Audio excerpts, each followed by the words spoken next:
नमस्कार बंधुगण, आपण मानंकु समस्तंकु आपणक निजस्व चैनल ज्योतिष दर्पण को मु हृदयर सहित हार्दिक स्वागत करुछि। बंधुगण, जदि आपण जणे मकर राशि जात व्यक्ति तेबे एही भिडियोटी आपणक पई बहुत गुरुत्वपूर्ण हेबाकु जाउछि। कारण आज आमे एपरि एक अत्यंत गुरुत्वपूर्ण समय विषय रे कथा हेबाकु जाउछु, जहा दीर्घ 2 वर्षर व्यवधान परे आपणक जीवन रे एक नूतन अध्याय खोलिबाकु जाउछि। हां बंधुगण, 2 वर्ष पर हठात आपणक पई सफलतार द्वार पुणी थरे खोलिबाकु जाउछि। मने पकांतु, ठीक 2 वर्ष पूर्वे नवेम्बर 16 2023 मसीहा रे मंगल आपणकर लाभ घरे रहिथिले एवं 2 वर्ष पर वर्तमान समय रे मंगल पुणी थरे आपणकर लाभ घर को फेरी आसीछन। एही स्थिति कोनोसी साधारण स्थिति नुहा। एहा राशि चक्रर अष्टम राशि बिच्छा राशि रे घटिछि एवं एही अष्टम राशि अकस्मात घटना रहस्यमय पाई जनाशुना होता है। यही कारण जेते बेले मध्य जीवन रे एक बड़ परिवर्तन होता है, सेटा लाभ हेउ किंबा क्षति मध्य हेउ ता हठात ही घटिता। किंतु एथर आपणक पई परिस्थिति संपूर्ण भाव रे भिन्न रहिबो, कारण लाभर अधिपति मंगल वर्तमान आपणक लाभ घरे ही गोचर करिसंती। यार अर्थ हेउची जे लाभर परिसर अत्यंत प्रशस्त एवं शक्तिशाली हेबो। पूर्वर बंद होइतिबा द्वार गुड़िक एवं निश्चित भाव में खोल, किंतु आपण को ए गुड़िक विषय बहुत सतर्कतार सहित बुझाक पड़े। तेरे प्रथमे सबुठार गुरुत्वपूर्ण व प्रथम द्वार विषय आलोचना करबा, जहाँकि आपणकर आयर द्वार। यह सही स्थान होता है जोठारे कि लाभर कर्ता मंगल सदा सर्वदा रही एवं जेते बेले कौनसी ग्रह निज घरे निज राशि रही है, सेते बेले सही स्थान को असाधारण शक्ति एवं स्थिरता मध्य प्रदान करिथाय। यार अर्थ हेउची जे आपण एपर्यंत जो काम गुड़िक उपरे अक्लांत परिश्रम करि आसुथिले, किंतु फलाफल देखि पारु नथिले, से सबु एबे फल देबाकु जाउछि। जो द्वार गुड़िक बारंबार बंद हो जाउतिला, ताहा एबे आपणक पई खोलिबाकु जाउछि। एही समय आपणक पई आर्थिक भाव रे अत्यंत शुभ मध्य रहिबो। आपण लाभर पथरे अग्रगति करिवे, आर्थिक स्थिरता वृद्धि पाइबो एवं दीर्घ दिनर इच्छा गुड़िक सबु पूर्ण मध्य हेबो। मने रखंतु जे एकादश घर हेउची आमर इच्छा पूरणर घर एवं वर्तमान मंगल निजे सेठारे बसिथिबारु से जने योद्धा परि आपणकर प्रत्येक लक्ष्य प्रत्येक इच्छा पूर्ण करबा को प्रस्तुत होई रहिछ। एबे आसंतु मंगलंकर दृष्टि गुड़िक विषय रे आलोचना करबा। मंगलंकर एक विशेषत्व हेउची एया जे तांकर दृष्टि गुड़िक अन्य ग्रह गुड़िक अपेक्षा टिके भिन्न एवं अधिक शक्तिशाली होइथाय। तेबे मंगलंकर सबुठु प्रथम दृष्टिटी हला तांकर चतुर्थ दृष्टि, जहाँकि अन्य कौनसी ग्रहंकर न थाए एवं वर्तमान यही दृष्टि सीधा सड़क भाव में आपणकर धन घर उपरे पड़ुछि। तेणु एटी ध्यान दियंतु जे राहु आपणकर धन घरे पूर्वरु उपस्थित अछंती एवं एही स्थान रे लाभ घरु लाभर स्वामी लाभेश मंगलंकर दृष्टि मध्य पड़िबाकु जाउछि, जहा फल रे एबे धन एवं आय क्षेत्र रे एक नूतन शक्ति मिलिबो। जदि आपण निरंतर भाव में किसी जिनिस चेष्टा करुतिले, कौनसी जिनिस किनिबा पई चेष्टा करुतिले, किंतु फलाफल पाउ नथिले, तेबे वर्तमान नूतन आर्थिक सुयोग गुड़िक देखा देबो। जो माने चाकरी करछंती समानंक पई आय वृद्धि पाइबो किंबा इनक्रीमेंट हेबार मध्य संभावना रहिबो एवं जो माने निजर व्यवसाय करुछंती समानंक पई एही समय किछि शुभ कार्य किंबा कारबार रे शुभ फलाफल प्रदान करिबो।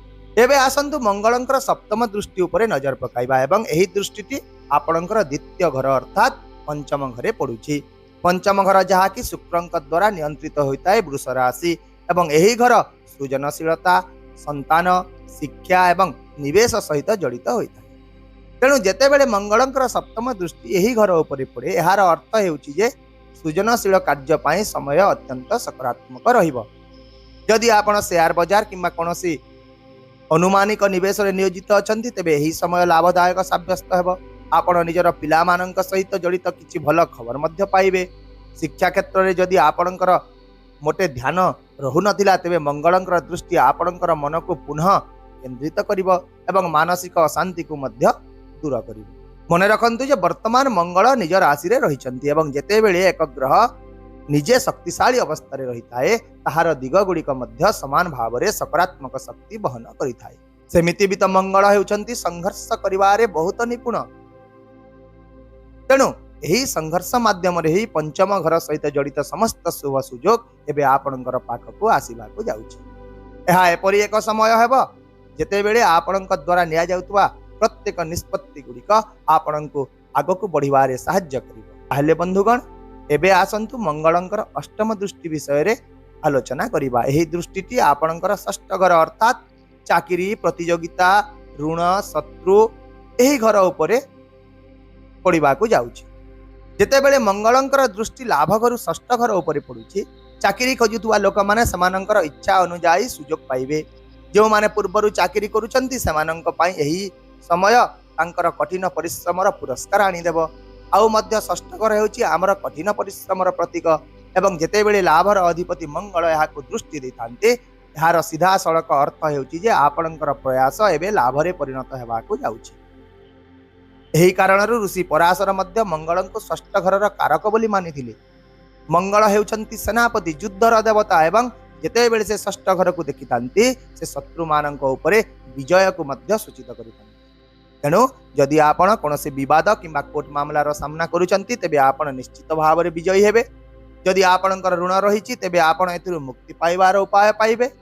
ଏହା ବ୍ୟତୀତ ଯଦି ଆପଣ ଏକ ନୂତନ ଋଣ ନେବାକୁ ମଧ୍ୟ ଚାହୁଁଛନ୍ତି ତେବେ ସେହି ଦିଗରେ ମଧ୍ୟ ସଫଳତା ଦେଖିବାକୁ ପାଇବେ, କାରଣ ମଙ୍ଗଳ ଲାଭର ଘରୁ ଆପଣଙ୍କୁ ସମର୍ଥନ ଯୋଗାଉଛନ୍ତି।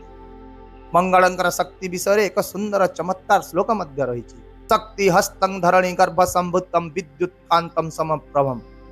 ଅର୍ଥାତ୍ ମଙ୍ଗଳଙ୍କ ହାତରେ ଶକ୍ତି ରହିଥାଏ, ତାଙ୍କର ବେଗ ବିଦ୍ୟୁତ୍ ପରି ହୋଇଥାଏ ଏବଂ ସେହି ଶକ୍ତି, ସେହି ବେଗ ଆପଣଙ୍କର ରୋଗ, ଋଣ ଏବଂ ସବୁ ଶତ୍ରୁକୁ ମଧ୍ୟ ନଷ୍ଟ କରିଦେବାର କ୍ଷମତା ରଖେ।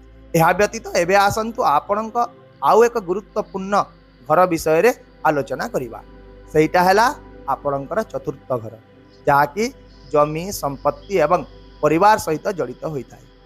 ଏହି ଘରଟି ରାଶିଚକ୍ରର ପ୍ରଥମ ରାଶି ମେଷ ରାଶି ହୋଇଥାଏ, ଯାହାର ସ୍ୱାମୀ ମଧ୍ୟ ନିଜେ ମଙ୍ଗଳ ମହାରାଜ ଅଟନ୍ତି।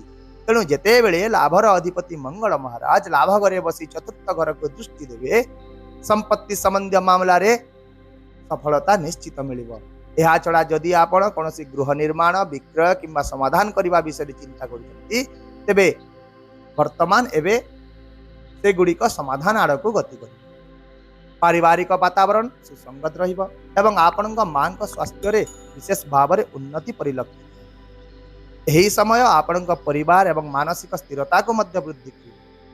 କିନ୍ତୁ ଏହା ସହିତ ଆଉ ଗୋଟିଏ କଥା ମଧ୍ୟ ଏଠାରେ ମନେ ରଖନ୍ତୁ ବନ୍ଧୁ, ଯେ ଗୋଟିଏ ମୁଦ୍ରାର ଦୁଇଟି ପାର୍ଶ୍ୱ ରହିଥାଏ। ତେଣୁ ମଙ୍ଗଳ ଯେଉଁଠାରେ ଥାଆନ୍ତୁ ନା କାହିଁକି ବେଳେ ବେଳେ ସେ ଯୁକ୍ତିତର୍କର ପରିସ୍ଥିତି ମଧ୍ୟ ସୃଷ୍ଟି କରିପାରନ୍ତି। ତେଣୁ ଏହି ସମୟରେ ଆପଣ ନିଜ ବଡ଼ ଭାଇ ଭଉଣୀଙ୍କ ସହିତ କିମ୍ବା ନିକଟ ସମ୍ପର୍କୀୟଙ୍କ ସହିତ ଅନାବଶ୍ୟକ ଯୁକ୍ତିତର୍କରୁ ଦୂରେଇ ରୁହନ୍ତୁ। ସର୍ବୋତ୍ତମ ଉପାୟ ହେଉଛି ଏଇଆ ଯେ ମଙ୍ଗଳଙ୍କର ଶକ୍ତିକୁ ବୁଝି ନିଜ ନିୟନ୍ତ୍ରଣରେ ରଖି ଆଗକୁ ବଢ଼ନ୍ତୁ। ଏହାପରେ ଦେଖନ୍ତୁ ମକର ରାଶି, ଯାହାକି ଆପଣଙ୍କ ନିଜ ରାଶି। ଏହି ସ୍ଥାନରେ ମଙ୍ଗଳ ସବୁବେଳେ ଉଚ୍ଚ ଅବସ୍ଥାରେ ରହିଥାନ୍ତି। ମକର ରାଶି ହେଉଛି କର୍ମର ପ୍ରତୀକ ଏବଂ ଯେତେବେଳେ ମଙ୍ଗଳଙ୍କ ପରି ଶକ୍ତିଶାଳୀ ଗ୍ରହ କର୍ମକ୍ଷେତ୍ରରେ ପ୍ରବେଶ କରନ୍ତି ଫଳାଫଳ ନିଶ୍ଚିତ ଭାବରେ ଉଲ୍ଲେଖନୀୟ ହୋଇଥାଏ। ତେଣୁ ଏହାପରେ ମଧ୍ୟ ପରବର୍ତ୍ତୀ 6 ମାସ ପାଇଁ ଏହି ମଙ୍ଗଳ ପ୍ରଥମେ ଆପଣଙ୍କର ଲାଭ ଘରେ ରହିବେ, ଯାହାକି ବିଚ୍ଛା ରାଶି, ତାପରେ ଖର୍ଚ୍ଚ ଘରେ ରହିବେ, ଯାହାକି ତାଙ୍କର ବନ୍ଧୁଙ୍କ ରାଶି ଧନୁ ରାଶି ଅଟେ ଏବଂ ତାପରେ ସେ ଆପଣଙ୍କ ନିଜ ରାଶିରେ ପହଞ୍ଚି ଉଚ୍ଚ ହୋଇ ରହିବେ। ତେବେ ଏହାର ଅର୍ଥ ହେଉଛି ଯେ ଆଗାମୀ 6 ମାସ ପାଇଁ ମଧ୍ୟ ନିରନ୍ତର ଭାବରେ ଆପଣଙ୍କ ପାଇଁ ପ୍ରଗତି, ଲାଭ, ଆତ୍ମବିଶ୍ୱାସର ସମୟ ହେବାକୁ ଯାଉଛି। କିନ୍ତୁ ଏବେ ପ୍ରଶ୍ନ ହେଉଛି ଯେ ଏହି ମଙ୍ଗଳଙ୍କର ଶୁଭ ପ୍ରଭାବକୁ ଆପଣ କିପରି ଆହୁରି ଟିକେ ବୃଦ୍ଧି କରିପାରିବେ। ତାହେଲେ ଆପଣଙ୍କ ପାଇଁ ସବୁଠାରୁ ସରଳ ଏବଂ ପ୍ରଭାବଶାଳୀ ଉପାୟ ହେଉଛି ଭଗବାନ ହନୁମାନଙ୍କୁ ପୂଜା କରିବା। କାରଣ ମଙ୍ଗଳ ମହାରାଜ ସିଧାସଳଖ ଭାବରେ ଭଗବାନ ହନୁମାନଙ୍କ ସହିତ ଜଡ଼ିତ। ଯଦି ଆପଣ ନିୟମିତ ଭାବରେ ହନୁମାନ ଚାଳିଶା, ସୁନ୍ଦରାକାଣ୍ଡ କିମ୍ବା ତାଙ୍କର ଯେକୌଣସି ମନ୍ତ୍ର ଜପ କରୁଛନ୍ତି ତେବେ ନିଶ୍ଚିତ ରୁହନ୍ତୁ ମଙ୍ଗଳଙ୍କର ଶକ୍ତି ଆପଣଙ୍କ ଜୀବନରେ ବହୁ ଗୁଣ ବୃଦ୍ଧି ପାଇବ। ନା ସେ ରୋଗ ହରେ ସବ ପୀରା, ଅର୍ଥାତ୍ ହନୁମାନ ଜଣେ ଏପରି ଦେବତା ଯିଏକି ସମସ୍ତ ପ୍ରକାରର ରୋଗ, କଷ୍ଟ ଏବଂ ବାଧାକୁ ଦୂର କରିଥାନ୍ତି। ସେଇଟା ମାନସିକ ହେଉ, ଆର୍ଥିକ ହେଉ କିମ୍ବା କର୍ମ ସହ ମଧ୍ୟ ଜଡ଼ିତ ହୋଇଥାଏ। ତାଙ୍କର କୃପା ଦ୍ୱାରା ମଙ୍ଗଳ ମଧ୍ୟ ଅତ୍ୟନ୍ତ ଶୁଭ ଫଳ ପ୍ରଦାନ କରିଥାନ୍ତି ଏବଂ ଏହି ଶକ୍ତି ଦୀର୍ଘ 2 वर्ष परे आपणक जीवन रे सफलतार एक बड़ द्वार खोलिबा को जाउछि। तेणु प्रिय कुंभ राशि दर्शक बंधु, आपण एही परिवर्तन को भल भाव रे बुझी एही समय को स्वागत करंतु। मु आशा करुछि मोर एही विश्लेषण माध्यम रे आपण एही स्थिति को गभीर भाव रे निश्चित बुझी पारिथिबे। जदि आपण मोर एही प्रयास को मूल्यवान मन करिसंती तेबे भिडियोटी को लाइक करि दियंतु, शेयर करि दियंतु एवं कमेंट रे आपण निजर मतामत निश्चित भाव रे व्यक्त करंतु। एवं जदि आपण ए पर्यंत आमर ज्योतिष दर्पण चैनल को सब्सक्राइब करि नांती तेबे ही करि दियंतु, जहा द्वारा आगामी प्रत्येक गुप्त रहस्यमय ज्योतिष घटना एवं भविष्यतर सूचना गुड़िक आपण पाखरे प्रथमे पहुंची पारिबो। तेबे वर्तमान पाई मते विदाय दियंतु। पुणी देखा हेबा परवर्ती वीडियो रे एक नूतन सूचना सहित। से पर्यंत रहुची। नमस्कार। जय जगन्नाथ।